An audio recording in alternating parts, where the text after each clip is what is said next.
I think shortcuts and tips and tricks is a way to go with, getting people started in their way of productivity.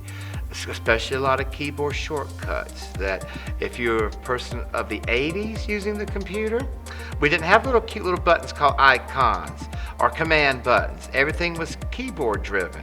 And our good old keyboard shortcuts work great.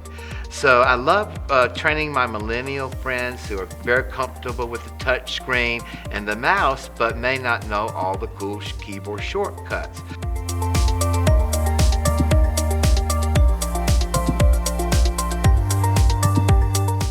Styles and headings in Word are so important that in Word you really need to use the heading 1s, heading 2s, and heading 3 styles. The headings work great on websites, and in fact if you look at HTML code, they have heading 1s, heading 2s. So in the web world we love using heading 1s and heading 2s and heading 3s. Same thing in Word. Use those headings. You can always change the style to match your color scheme or your branding that you have for your organization, your color palette. You can always, change those styles. It's in Word. But what heading 1, heading 2, and heading 3 does is it creates a structure for your document. And creating that structure and using lots of bullets, it makes the readability better. It also, using headings 1 and 2s, it allows you to create a table of contents.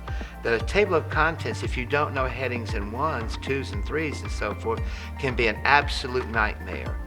But if you're using heading 1 and heading 2s and heading 3s, you can create a table of contents and update it in seconds, rather than having to manually change that table of contents anytime you add a page or you add a new section.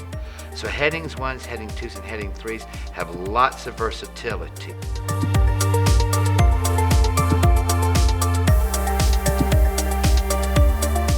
Anytime I want to communicate, I'm going to use PowerPoint. It is great for webinars, it's great for presentations, of course, it's great as printed documents. So PowerPoint, and it's very robust. You can save a PowerPoint presentation as a movie, PDF, works with so many applications. And PowerPoint, I encourage people to use animation. Not go overboard on the animation, but in a PowerPoint document, I don't encourage people to put a title and then have all their bullets without animation. Even old timers, when I have to coach people my age, 60 and above, they'll say, well, I miss my old overhead slide projector. And I'm like, well, let's bring it to the 21st century. All right, we're going to use animations in PowerPoint, but we're going to use them as if it were an overhead slide projector. That in the old days, I know a lot of people will not ever remember slide project, but we would take the transparency, we put a paper over it, and then we move the paper down, all right? All I want to do is do that in PowerPoint. That we're going to take the analog, the manual way, we're going to put it into PowerPoint. That PowerPoint will individually bring in your bullets one at a time as you click. So basic animation in PowerPoint is a very necessary thing in presentation.